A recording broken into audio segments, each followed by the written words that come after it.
Good morning, everyone. Hope everyone's doing great. Everybody's all right. Today we'll look at 11.3 and 11.4. Looking at perimeter, area, and volume.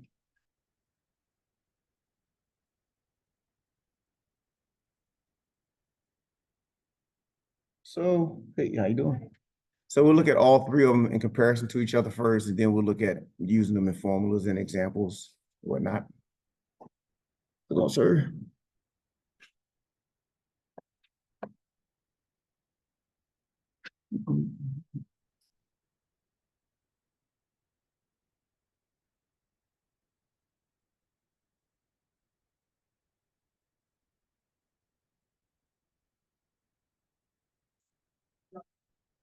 Man, you didn't listen. You missed like half the lecture already. No, this is the beginning.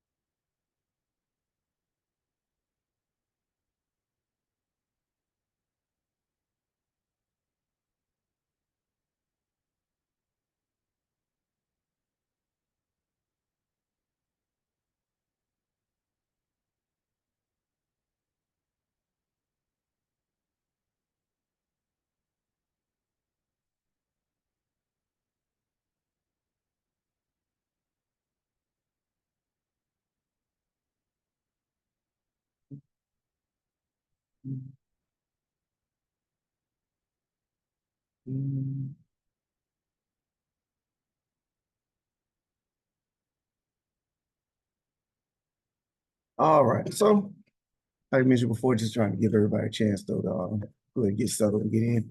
We're going to look at 11.3 and 11.4 today. Uh, Perimeter and area are in 11.3.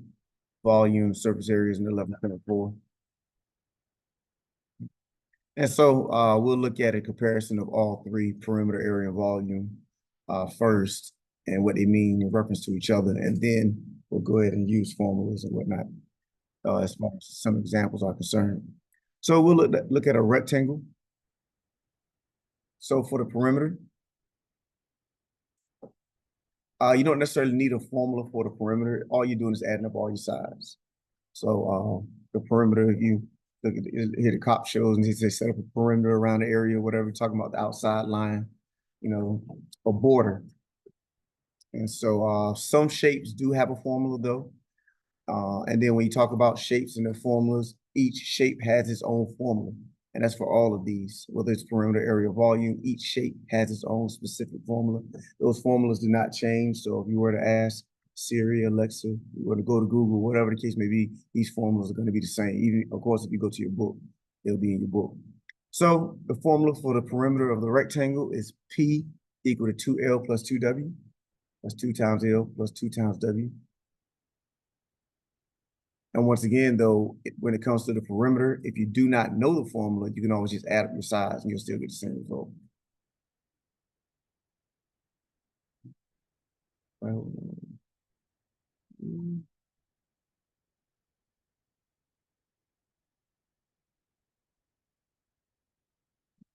So now the area. Difference between the perimeter and area is when the perimeter measures the outside border of your shape, the area measures the inside, or like I said in this purple statement down here, the amount of space a shape takes up two-dimensionally. So the space on the inside of your figure is your area. Once again, each shape has its own formula, but notice the area, you do need the formula in order to be able to calculate it. And so the area of a rectangle is calculated by length times width, L times W. Also notice in the green box, whenever you finish calculating your perimeter, your measurement is going to be whatever it is you started off with. So it's, if it stays inches, feet stay feet, meters stay meters. But once you calculate your area, your measurement goes squared. So it would be, if it was inches, then it would be inches squared or squared inches. If it was feet, it would be feet squared, meters squared.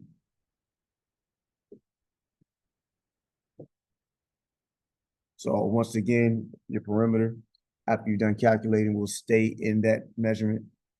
Once you're done calculating your area, it will be that measurement squared.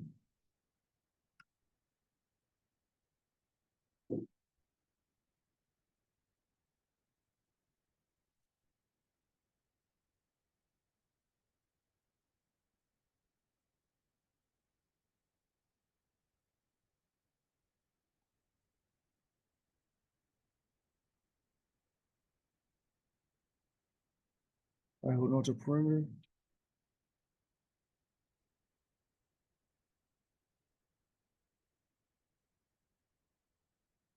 All right, so for volume, that's the amount of space that a shape takes up three-dimensionally. Once again, you do need a formula for the volume, just like with the area. And when you're done calculating volume, it will be your measurement cubed. So cubic inches or inches cubed, cubic feet, cubic meters.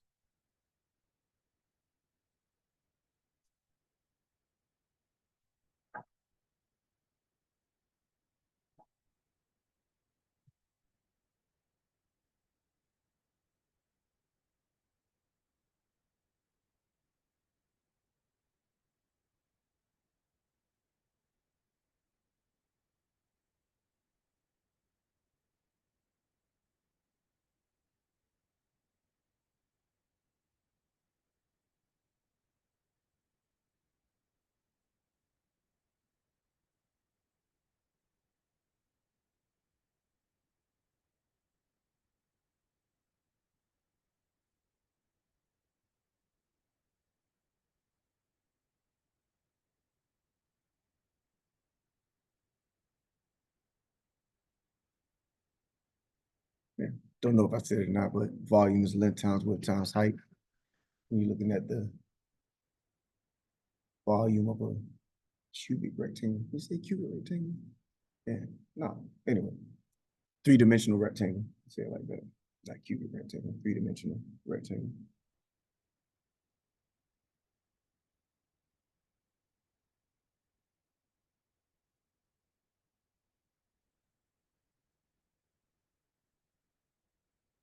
All right, I scroll up.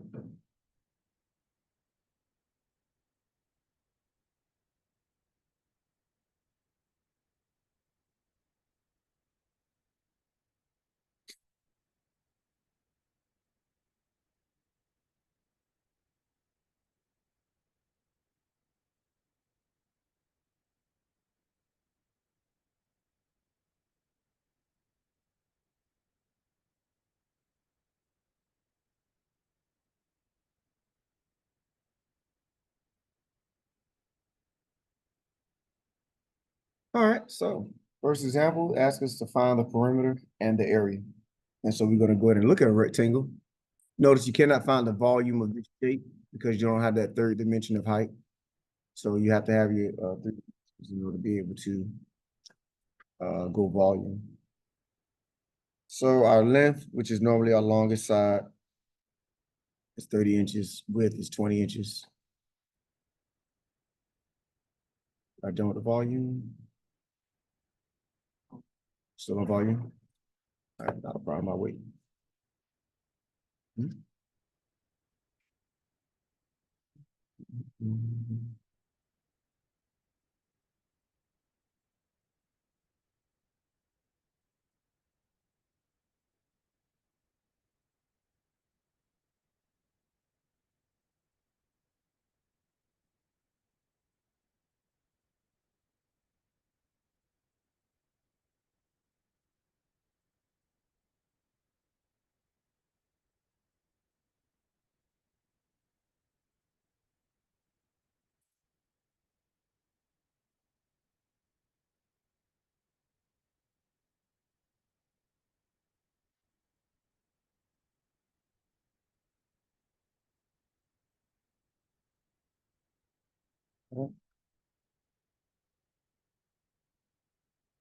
So it doesn't matter which one you find first, whether it's the perimeter of area or area.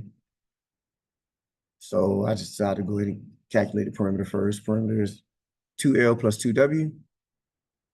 So that's 2 times 30 plus 2 times 20. 60 plus 40 gives you 100 inches. Then if you want to calculate the area, which is the amount of space that it takes up, that would be 30 times 20 length times width, which is 600. And your measurement is inches squared.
Right down the perimeter.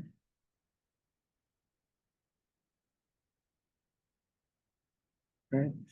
Next one, ask us to find the area.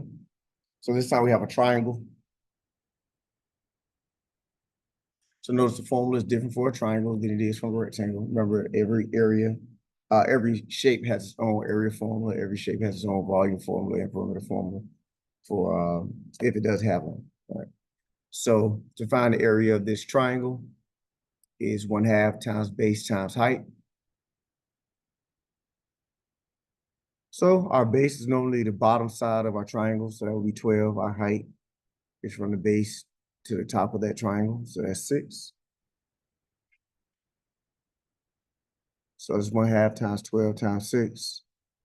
Multiply all that, throw it in the calculator. But if not, you take it piece by piece. Half of 12 is 6, and then 6 times 6 is 36. Once again, we're dealing with areas, so it's our measurement squared, so centimeter squared.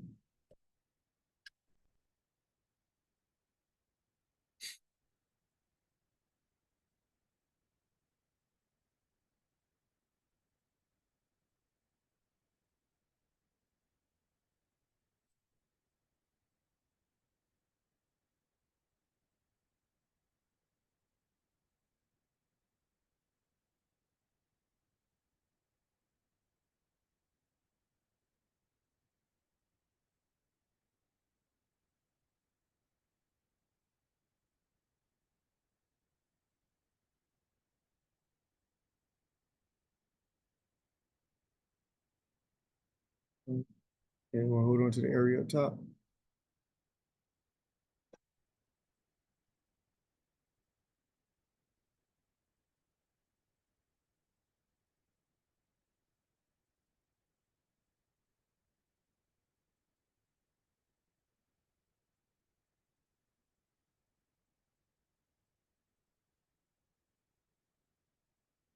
All right, so here we have a trapezoid. Formula for the area of a trapezoid is 1/2 times the height times the quantity of A plus B. So our height, same things with the triangles going from the base to the top of the figure. Normally B is the bottom and then A is the top. So that's why A is 6, B is 14, and H is 7.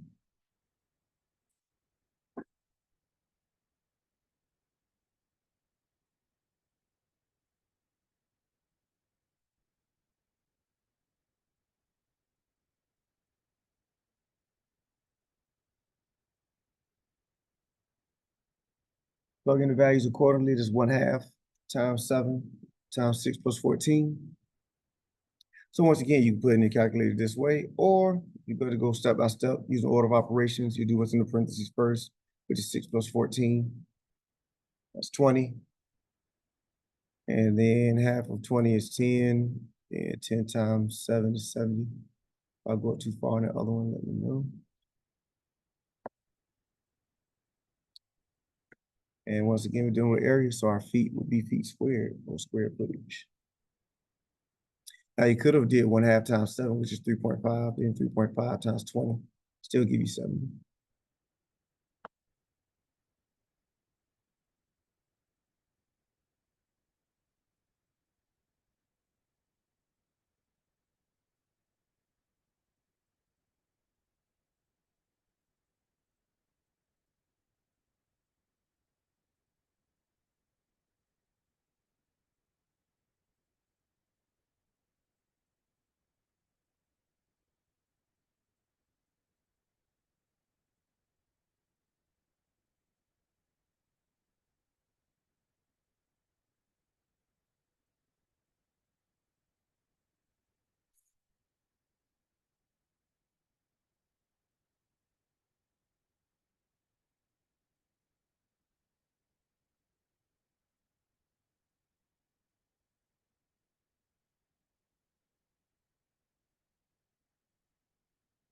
All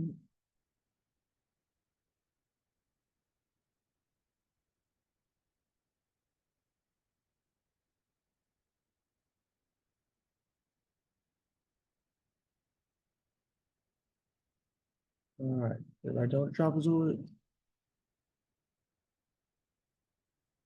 Let's look at circles.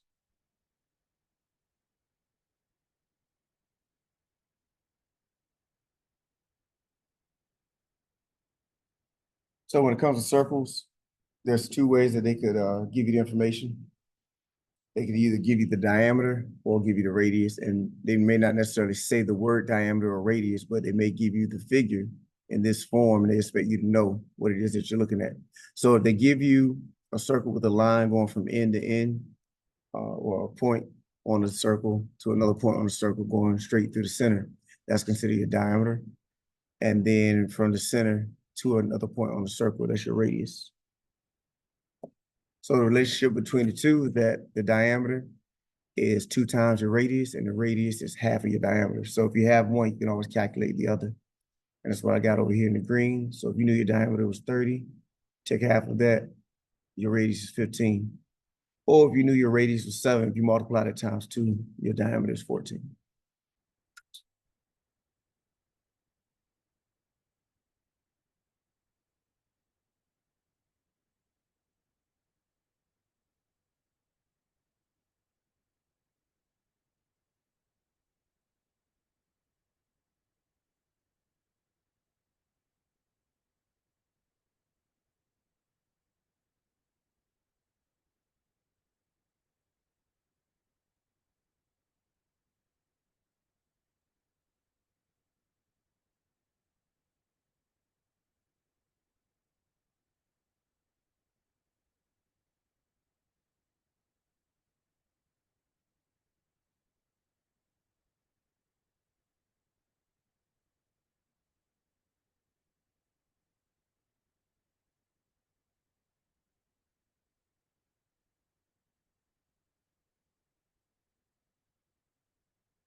All right, scrolling up some.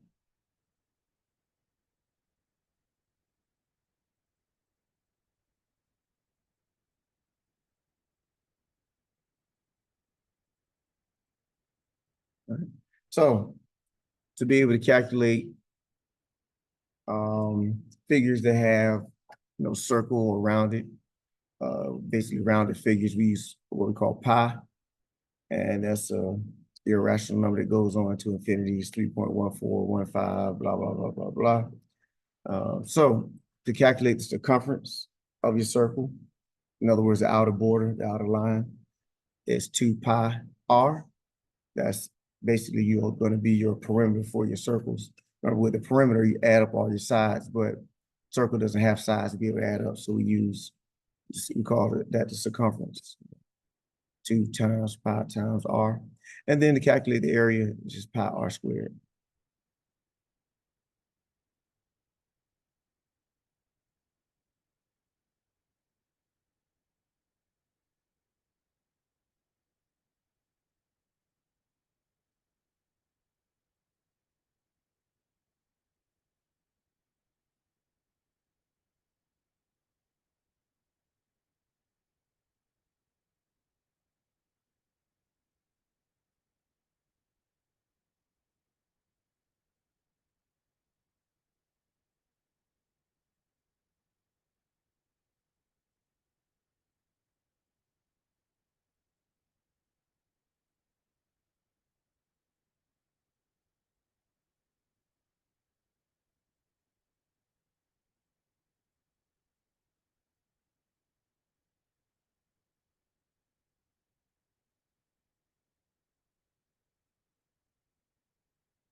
All right, hold on, circumference.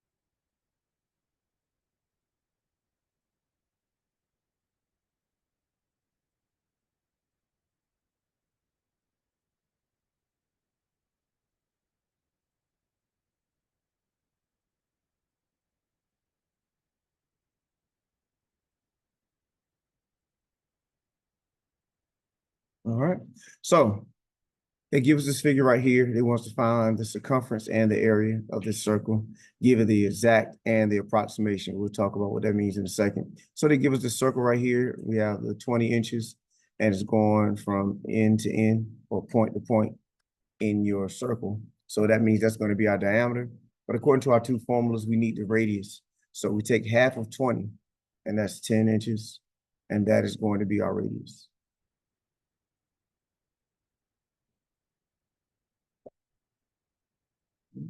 So once again, it doesn't matter which one you find first. Give people a chance to make sure they've got those directions down.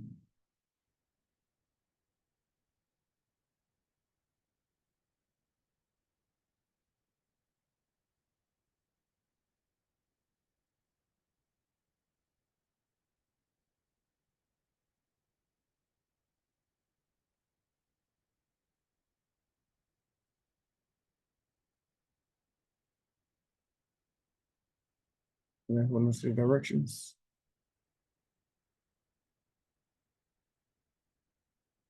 All right, so let's look at what I did here. So let's look at the circumference first. That's 2 times pi times r. We know r is 10. So that's 2 times pi times 10. I want to simplify that as much as possible without doing anything with that pi. So I do 2 times 10, which is 20. And that gives me 20 pi inches.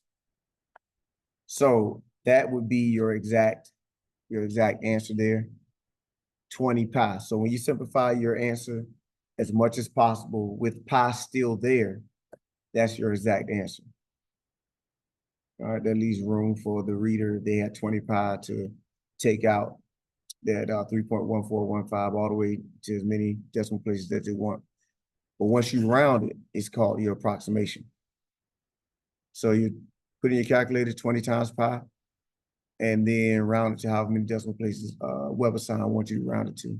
So if it's one place, the 10th place, this would be 62.8 inches, and that would be your approximation.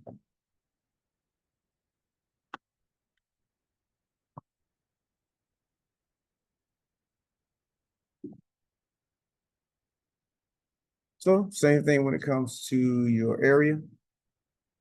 That's pi r squared. So that's pi times 10 squared. 10 squared is 100. So 100 pi would be your exact answer. And that's your area, so it's inches squared.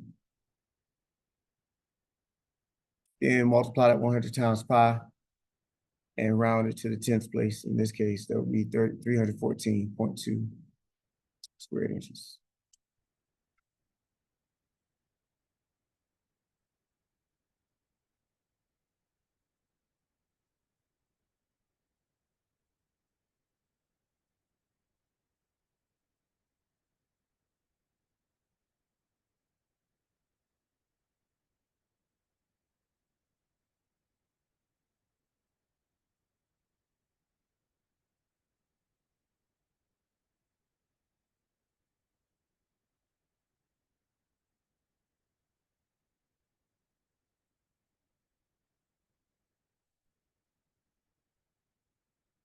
All right, questions on either one of those?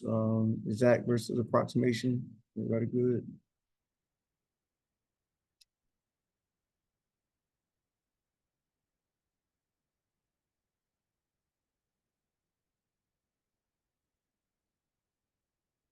Right. All right. So next we're gonna look at volume, and once again, when it comes to perimeter area volume, just make sure you're using the right formula, plug it in accordingly, and should be all right. Should be all right. Just make sure you're using the right formula based on the shape that you're looking for and shape that you're using, and then, like I said, which one you're looking for, whether it be perimeter area volume, and then go from there. So here, find the volume. Everybody good with that last example? All right. The radius of the base of a cone is 8 centimeters. The height of the cone is 12 centimeters. It was to find the volume. So they could have just given you these words or give you the diagram or the figure like I did down here, either or they may give you both. But from the words, you should be able to go ahead and pick out what you need from the given and plug it into your formula. So the volume of a cone is 1/3 times pi times r squared times h.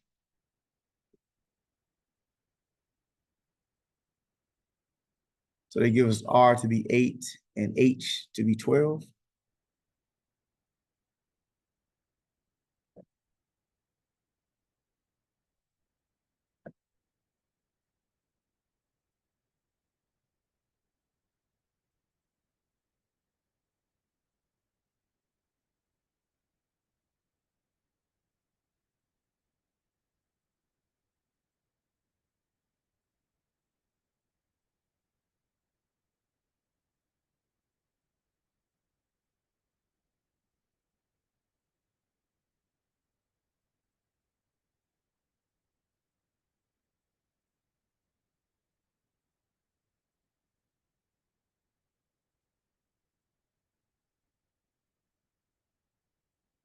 All right.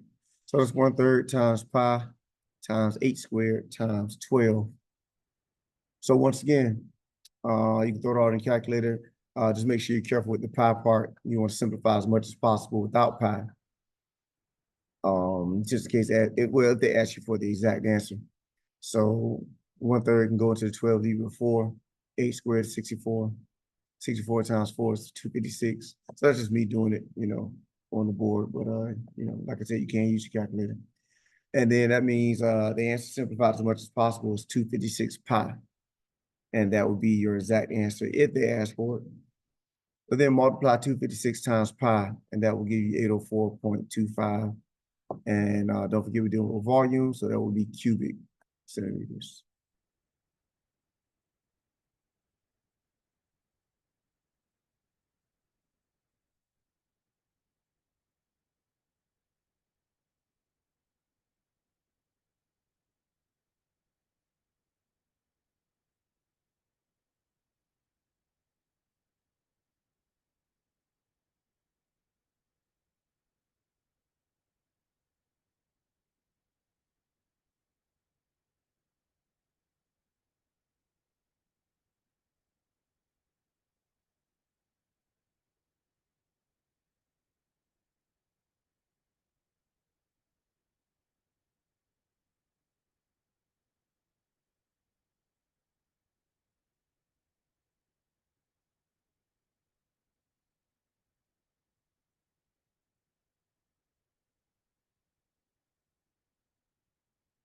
All right, about to get to the next one.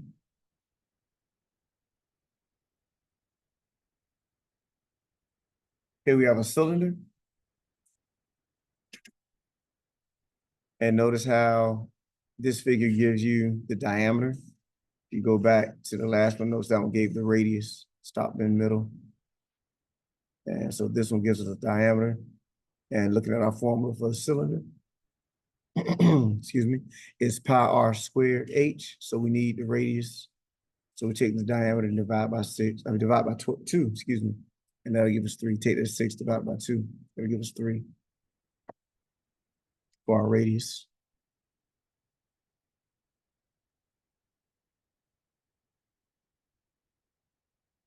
Done with that last example.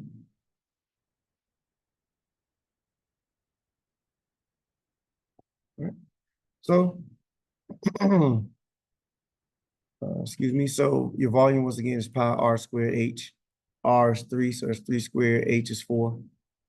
3 squared is 9. 9 times 4 is 36. So 36 pi would be your exact answer. And multiply that out, and that will give you 113.1, and that would be cubic meters.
All right, scrolling up some.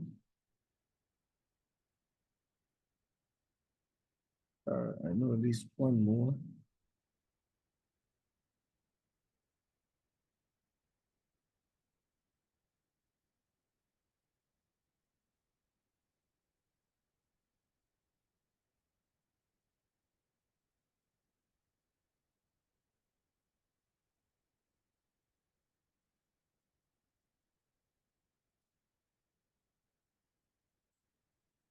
All right, hold on to that last example.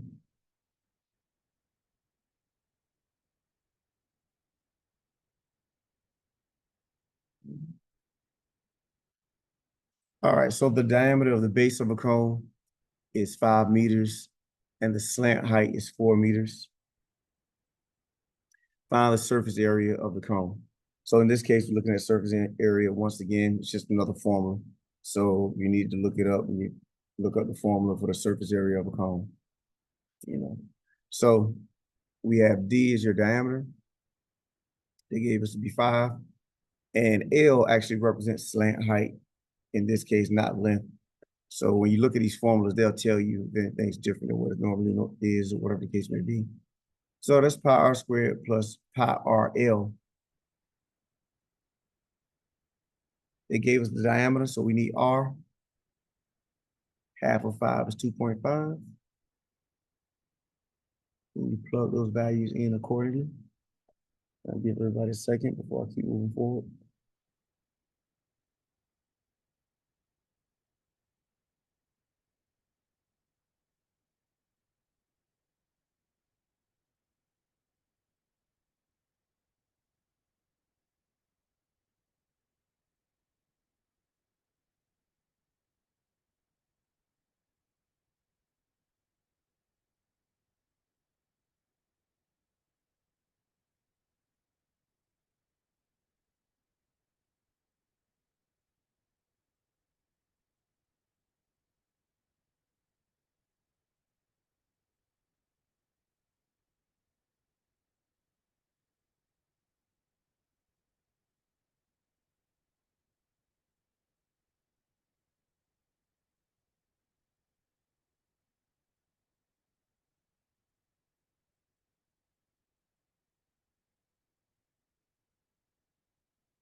Scroll up one more line. Okay. So plugging in R and plugging in L, that's pi times 2.5 squared plus pi times 2.5 times 4. 2.5 squared is 6.25. 2.5 times 4 is 10. So I have 6.25 pi plus 10 pi, that's 16.25 pi. And since this is surface area, once again, that's your measurement squared.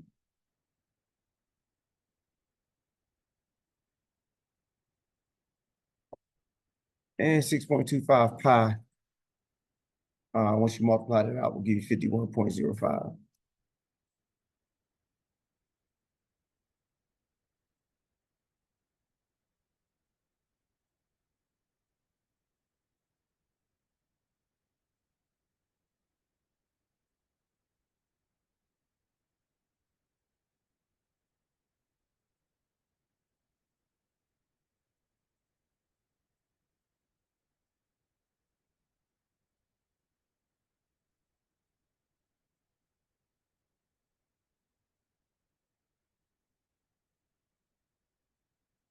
Questions, any questions? Okay. Yep, that's it. You guys don't do any of the part down. So that's it for this section. Mainly, like I said, you gotta get those formulas plug in and see if you have any questions with calculating or using those formulas accordingly. Once again, it's a new book. If you see something that I may have missed, make sure you let me know so I can cover it next class. And, but any questions before we move forward? Yes. Last thing? Yes. Yeah, I'll get you before I'll let everybody finish. Right. All right. So don't forget we have our next due date. I believe it's 10/27. I think that's 10th week. If I get anything different, I'll let you guys know. That just seemed like a little way away. Wait, hold on. Let me check. So it might be. Anyway, I'll confirm that to make sure. But anyway, so chapter 11, if that due date is correct, as far as 10th week is concerned, then chapter 11 would be a part of it too, because that's it for chapter 11. So make sure you guys stay on top of your work. We only have 2 more chapters left, really, of like new material, and I'm not going to add anything just to fill up class time. So we'll have plenty of time, for you guys to get caught up. We have plenty of time for you guys to ask questions, and plenty of time for you guys to get ready for your final exam. All right. So any questions, concerns, comments before I close out today's lecture? Test 2? Oh, it's posted. Yeah. Good question. Thank you. Threw that out there. So test 2 is up. So make sure you take a look at that and knock it out at your earliest convenience. So and test 2 is not on chapter 11. Test 2 is on that one homework assignment in 5. We had 3.4, and then we had 2 sections that I take in I think in chapter 4. So it's only like 4 sections of homework that's on. Chapter 11 will be its own test. And then the last test, I believe, is on just chapter 7. I think that's how I got it set up in my mind. I haven't put it out yet. That's how I got it set up in my mind. So yeah, so get these things done, man. Take advantage of the fact that you can do it on your own time. The thing that I really need to see you guys on is testing that not midterm, your final exam. That's what we're gonna have our moment where, and you guys, we have to do it through Zoom because if I'm not mistaken, y'all don't get a chance to come back after Thanksgiving. Y'all got it made, man. They didn't do us like that. We had to come back, but it's all good. So, any questions on this before I close it out? Everybody good? Straight. All right. So if you guys are good, I'm good. Have a great weekend. Be safe, and I will see y'all next class.